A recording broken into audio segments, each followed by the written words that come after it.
Good morning, students. Hope you are doing good. Today, in our English class, we are going to take up our first poem of our textbook, Honeysuckle. It's a beautiful poem named A House, a Home.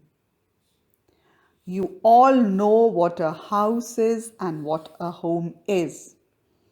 But before we begin this poem, I would like to recite a beautiful poem by Evelyn Stein in which she tells us that how she created a beautiful house to make it a home for the wrens.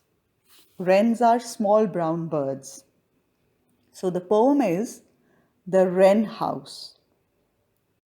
Yesterday, I took my saw and some bits of wood and I made a little house nicely as I could. I put on a mossy green little pointed roof and I cut a tiny door that is pussy proof. For I hope some little wrens to our yard will come and will choose my little house for their little home. I shall hang it in the boughs of the apple tree, and I'm sure as rent for it, they will sing to me. Isn't it beautiful? Now enjoy the poem yourself, read it, recite it, and appreciate the beauty of it. A beautiful poem which tells us how the poetess built a birdhouse so that the birds could make it their home. The poem also gives us an insight into the thoughtful gesture of the poetess of making a house to help the birds dwell there. She makes a house so that the birds can come and live in that house. They can make that house which she has built their home. In the poem, you read that the poetess, she built a birdhouse so that the wrens could come and stay in the house, in that birdhouse which she had made. We all live in houses, right? But in different types of houses. Some of you live in apartments, some of you live in bungalows, some in villas, right? So we'll be now seeing that how houses are of different types. Now, in this picture, you can see the first picture shows you an apartment. An apartment is a multi-storied building. Houses are made in different stories, and these kind of apartments you'll find generally in cities where space has to be managed properly. There is less of space, but more people have to be accommodated. So apartments are the best choice. In the next picture, you can see a bungalow, a beautiful bungalow with a nice garden. So bungalows are independent houses which have open space around. In the next picture, you can see a tree house. Tree houses are generally made in the areas where there is a lot of rainfall. So, if you go to the northeastern states of India, you will find these tree houses there. They are very common there. In the next picture, you can see a camper's van. The people who believe in leading a nomadic life, they prefer staying in the camper's van. They make their houses in the camper's van. In the next picture, you can see an igloo. Igloos are the snow houses made in the polar regions. Polar regions are always covered with snow. So the people who live there, they make their houses also with that snow. In the next picture, you can see a boat house. Boat houses are generally made in those places where there are lots of water bodies. If you go to Kerala, in the backwaters of Kerala, you will find lots of boat houses. You can get a chance to stay in a boat house if you go there. If you go to Kashmir, in the Dal Lake, you have many boat houses, and that's one major tourist attraction also there, right? So if you go to these places, you may get a chance to stay in the boathouse. So houses are, now you in this picture, you've seen that there are different houses. So now our next activity is related to it. You saw so many types of houses. Now again we go back to the Wren house. Now if you look at the third stanza of the poem, the last two lines, what do they say? They say, and will choose my little house for their little home. So you must have noticed a house and a home mentioned here. Now both the words, they sound similar. You don't feel there's much of a difference, but there is. Now I have an activity for you, and in this activity you're going to write the words associated with the house and the words associated with the home. Now, first you have to think what is the difference between a house and a home, and then whatever words are associated with it, you will be writing them in the activity. The activity for you. On your screen, you can see there's house written in the middle, and you have to write the words associated with the house in the given blank spaces. To give you a clue, I've already written building. So that means house means a building. When we talk of a house, what comes to our mind is building. Now you'll think of what other words come to your mind when you think of a house. And now here in the next slide, you can see home written in the center, and you have to write words associated with home in the given blank spaces. And just to give you a clue, I've written the word family, because in a home we stay with our family. I hope you've understood now. These clues, building and family, these clues are enough to give you an idea as to what is the difference between a house and a home. So now, to complete this activity, I'm going to give you 4 minutes. I think 4 minutes are enough. After 4 minutes, we'll be discussing what words come to your mind when we talk of house and what comes to your mind when we talk about home. So quickly finish this activity.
Let's see the words now which we've written with the word house. The words which are associated with house. Building, I had already given you. So there can be more like garden, lawn, roof, terrace, garage, gate, doors. There can be many more like windows, floor, stairs. So you can write as many words that come to your mind. Then with the word home, the words which were associated, family I had already given you. So the more words can be, it can be parents, grandparents, uncles and aunts, brothers and sisters. It can be the love that the family has for each other. It can be the care, it can be sharing. So, all these emotions, all these human emotions, also which come to our mind when we think of the word home, when we think of our home, what all comes to our mind, all those words you can write here. So, now we'll be reading the beautiful poem of our syllabus, A House, a Home, written by Lorraine M. Haley. So now you can see your text. If you don't have the textbooks, the text will be on your screen. So you don't need to worry about that. But you have to be very attentive while reading this poem. First, you will listen to me and enjoy the poem. Then I'll give you time to read it and enjoy it on your own. So here we go. A House, a Home by Lorraine M. Halley. What is a house? It's brick and stone and wood that's hard. Some window glass and perhaps a yard. It's eaves and chimneys and tile floors and stucco and roof and lots of doors. What is a home? It's loving and family and doing for others. It's brothers and sisters and fathers and mothers. It's unselfish acts and kindly sharing and showing your loved ones you're always caring. Now about the poet. This poem has been written by Lorraine Martha Haley. She was an American poetess. Why I'm using poetess? Because she was a woman, right? She was born on December 8th, 1921 in St. Peter, Minnesota in USA. Her writing style, as you can all see here, is simple yet thought-provoking. Thought-provoking means it inspires us to think. In this poem, she aims to make a clear distinction between a house and a home. And I'm very sure that after reading this poem, you've come to know to a certain extent what is the difference between a house and a home, though both the words they sound similar, they seem so similar, but they have a lot of difference in them. It is said, a house is made of walls and beams, a home is made of love and dreams. A house is a building, but a home is a feeling, which we can only feel, we can't see it. Poetry is meant to be enjoyed. It is meant to be read and recited with correct rhyme and rhythm. It is basically to develop an aesthetic sense in us. So, now you will be reading this poem to enjoy the beauty of the poem. Right? So, here in front of you on your screens, you can see the text, you can see the poem in front of you. Now, read it and enjoy the poem.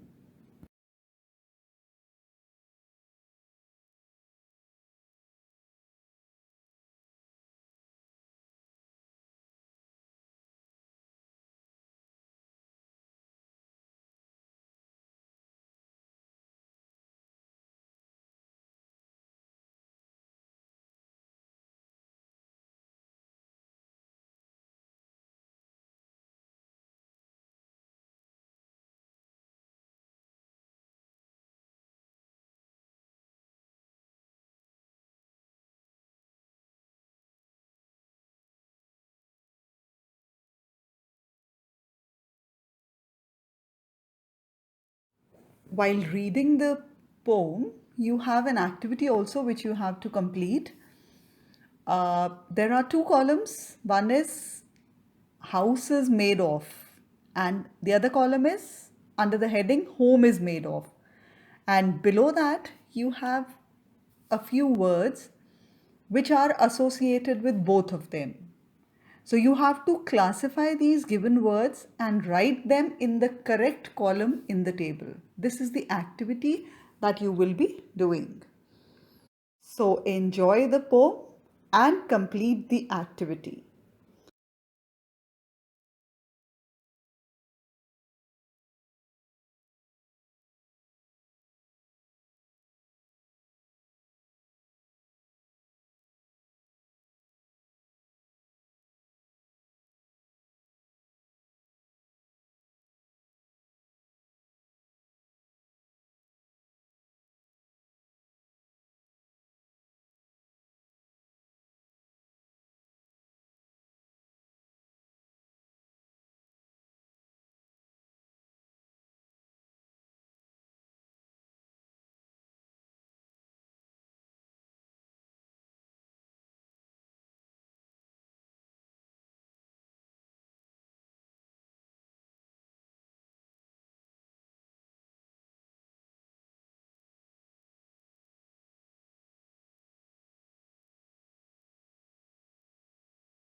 Let's check our answers.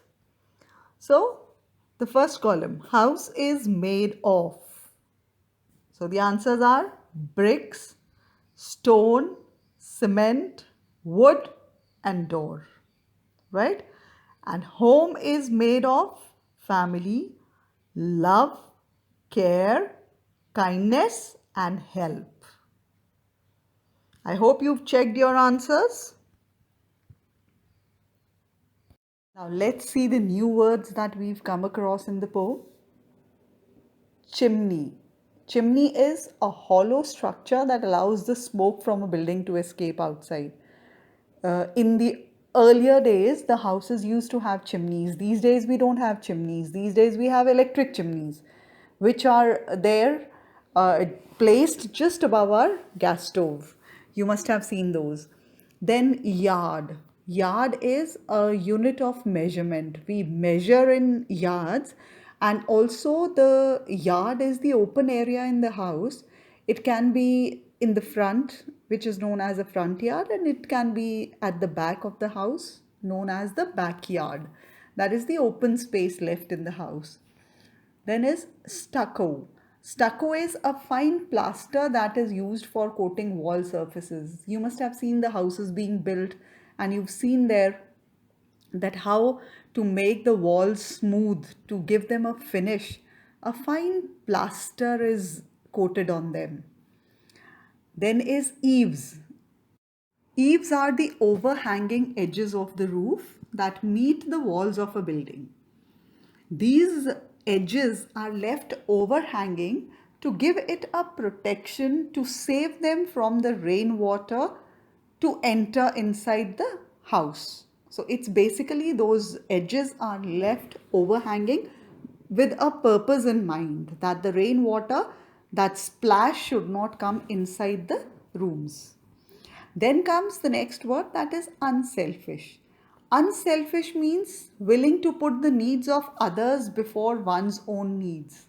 We don't bother of our needs, but we are more bothered. We care for the other person's needs more than our own needs. So that means unselfish. So now you know what is the difference between a house and a home.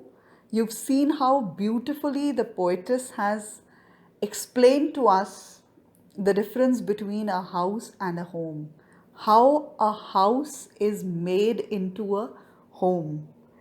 She underlines the role that the family members play in making the physical structure, that is the house, how they make that physical structure into a home.